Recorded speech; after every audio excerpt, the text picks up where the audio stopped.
Google Peskies Pest Control Montgomery. Nobody will survive.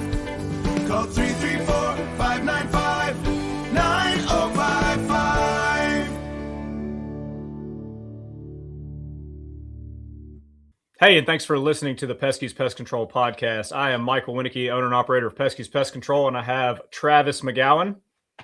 How we doing, Travis? I'm doing well. How are you? Doing great, man. Waiting on the freezing storm to get here.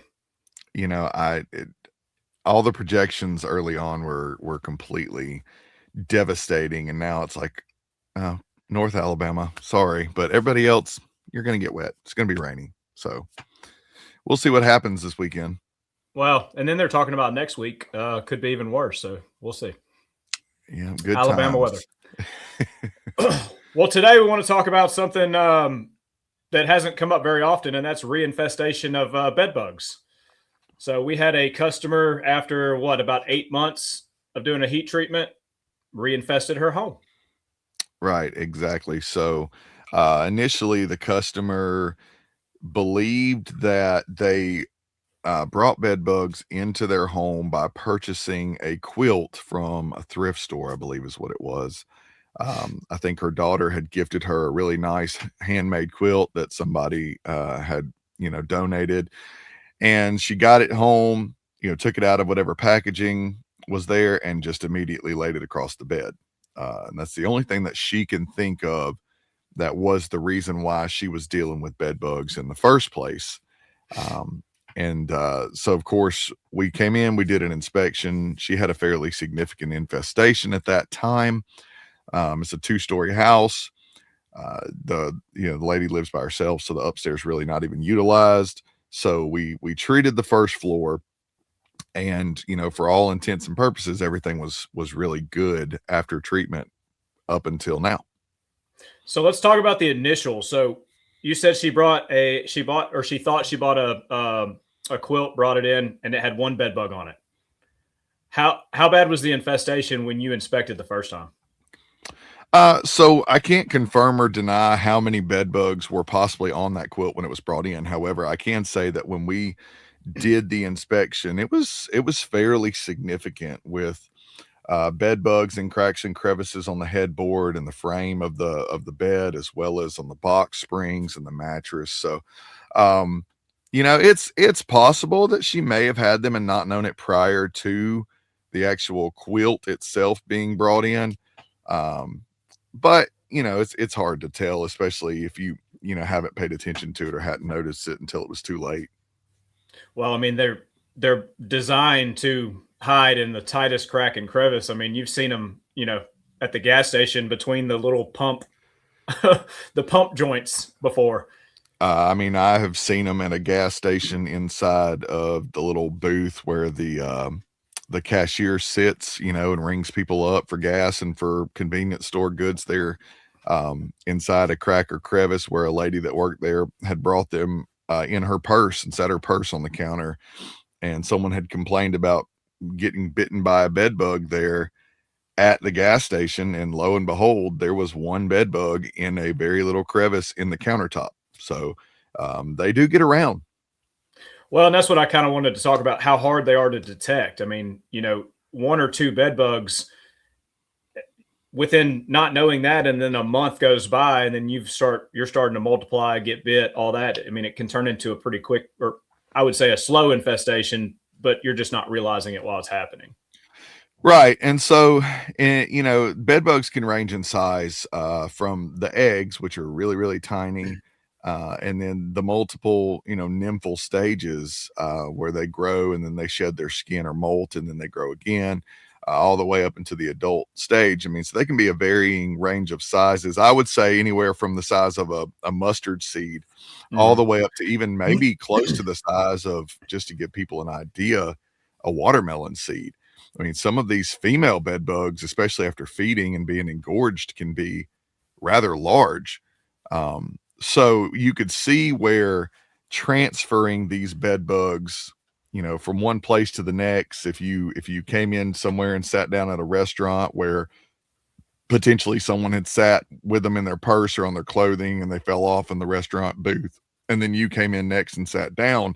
I mean, it might be very easy to not even notice that you had transferred these little insects in with you and then inadvertently taken them home. So it's fairly common and easy to get a bed bug infestation. I mean, bed bugs aren't selective on whose house they go to. They just know that they need a host, and if they can attach onto someone's clothing or say luggage in a hotel or Airbnb or something like that, then they'll do it. It doesn't matter if you live in $100,000 house or $1 million home. They don't discriminate. No, not at all. I mean, we've seen them in Mountain Brook, Hoover, Birmingham, Montgomery. Yep. Wetumpka, Montgomery, Helena, Prattville, Deatsville. I mean, they're, like I said, they can be widespread. You can have the cleanest house on the block or the dirtiest house on the block. It really doesn't matter. Now, with this particular individual, we came in, we heat treated the first floor of the home, so that included the master bedroom, the living room, the kitchen, the dining room area, all of that. We actually, cooked it really, really well. Of course, up to the manufacturer's recommendations for the system that we use. And then everything was perceived by the owner of the home to be fine for, a very, very long time. And then what basically happened next is, 8 months later, we had this, she said that she had went to get a blanket and change her sheets out on the bed, and she noticed a bed bug at that time. She kind of was speculating whether the bed bugs could have been hiding in the sheets in the closet or something like that. But what I'd like for people listening to realize is that it's not likely that that would have been, the issue of reinfesting because they were hiding in the closet or something 8 months later. So, of course, bed bugs, depending upon their size and how long they are in their development, bed bugs can last a decent amount of time without feeding on a human or having a blood meal. Mm-hmm. For everywhere from this sounds terrible to say, but the newborn stage and the younger nymphal stages all the way up to the adults. The younger nymphal stages aren't going to last without a blood meal more than probably like 2 weeks, give or take. Yeah. They've got to have it. Yeah, and as they grow in size, they're going to last a little bit longer to where the adults, may last, let's just say 6 weeks, 8 weeks, something like that. But definitely not to the tune of 7 or 8 months before they feed again. I mean, most of that population would have died off even if they were in the closet. So, we kind of ruled that out, and it was frustrating because, of course, we go to do the inspection and she's got another significant infestation of bed bugs.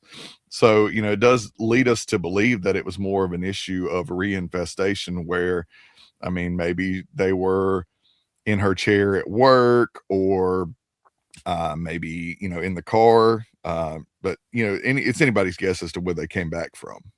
Well, and that's why we always recommend, leave your purse, leave everything you can in the house that we're heating, because that's going to give us the best chance to get rid of those bed bugs. So let's talk a little bit about the heat treatment, how it works, all that kind of stuff.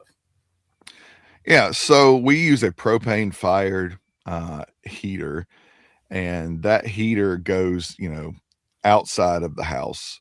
So, we don't ever bring propane tanks or the actual unit with the heating element inside your home. But we set up where we have access to run duct work. So, of course, we set the heater up, connected to all of the propane tanks, and then we run big Mylar duct work into the structure, whether it's through a window or a door, and we circulate that heat into the structure. And then we run Mylar duct work from a different point of the structure out back to the back barrel of that heater to recirculate that heat. It's more efficient.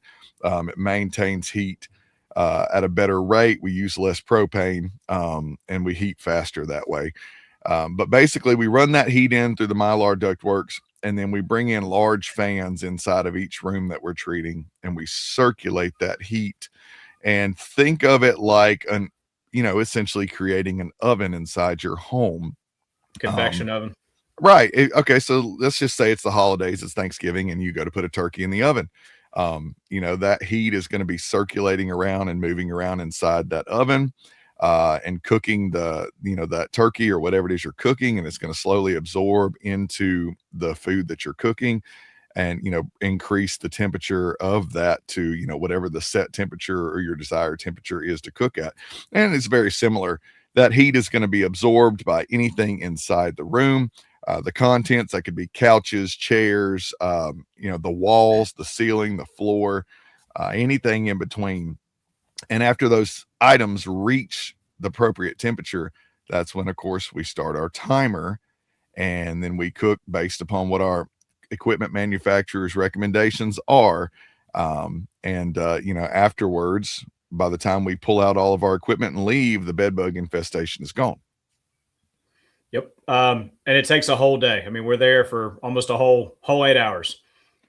Yeah, absolutely. And that's of course size dependent upon the structure. If we've got a structure where we're treating 2 floors, upstairs and downstairs, or just a very massive layout in terms of the floor on the first floor, it can take a significant amount of time. And then of course, what the homeowner needs to realize or remember is that when you come back into that structure after we're done, there again, we turned your home into essentially an oven. Right. It's going to be relatively warm for a while as that oven cools off. No different than when you take the turkey out of the oven and turn the oven off at Thanksgiving. That oven's going to be warm for quite a while before the heat dissipates and cools off and then reaches room temperature again. And that's what's so great about the heat treatment is that, it's kind of, like you said, warming up everything at one time, and then it's slowly radiating heat into other things. So you're getting an internal temperature to kill those bed bugs in every inch of that home.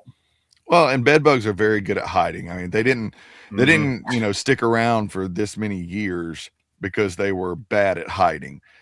So, if you had like a metal bed frame that's hollow, hollow tubes that make the frame and that's got gaps or cracks in it, where the joints come in, you got to think that bed bugs can get down into those spaces. So that heat being absorbed into furniture and into the room itself is great, because it's going to get to those places where, say, a normal chemical treatment may not be able to reach. And it's really the quickest, most efficient way to kill a bed bug population from egg all the way to adult in, just a few hours, as opposed to going for weeks at a time, applying a liquid product, having to wait for those eggs to hatch, because of course no chemical product can penetrate the egg of a bed bug or any insect for that matter, until it hatches. Those eggs are safe usually, but heat's a whole different story. It cooks them before they ever hatch. Nukes the whole family. Yeah, that's a good way to put it. And it's what's also is amazing. It's good that you're heating all the surfaces and the contents in the room, because when the increase in temperature begins, and you and I, Michael, have seen it when we go on site to do these treatments, but when those increase in temperatures begin, those bed bugs that are able to move, that haven't hatched or that have hatched already, they start to move looking for a place that is cooler for them to stay so that they can survive. Mm-hmm. And as when you're heating all those contents and all those surfaces, they don't have anywhere to go. It's pretty wild sometimes. And sometimes you don't even realize how significant an infestation was until you start to crank the heat up, and then they all start to move out of the woodwork. Yep. I had 2 college dorm rooms that I treated, and I saw bed bugs when I did the inspection, but when I started to turn the heat up in that dorm room, or both those dorm rooms, it was mind blowing how many bed bugs were actually in this empty vacant dorm room with, two beds on. I mean, it was just amazing. You would have never guessed there were that many, but they started coming out of the woodwork trying to find a cooler place to go. Right. Well, and I'm glad you brought that up about chemical and heat. And that's why we chose heat, is because heat is just, it's faster, in my opinion. In our opinion, it's more efficient. We're not having to go back 2, 3, 4, 5 times. We're not having to worry about a reinfestate, or, one surviving and reinfesting the home, anything like that. Right. And, there's only so much that us as a pest control provider can actually control in terms of reinfestation. So, for example, if you're going to work in a place that has a known bed bug infestation, and let's just say you brought them back to your house was treated, your house was cleared, obviously there's a huge potential there to reinfest.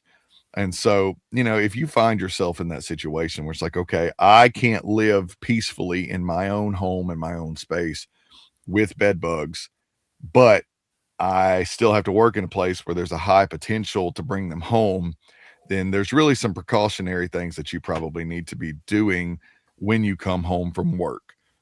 For example, immediately removing those clothes and laundering them every day. The less amount of personal items such as a purse or bags or anything like that. Trying not to take that stuff with you, because things can crawl in there and then, hitch a ride home with you. There's just, like I said, there's just several different things that you might want to look at doing if there's a high potential to bring them back with you to reinfest your home. I 100% agree. Google Peskies Pest Control. Put your bugs on the run. Call 205-470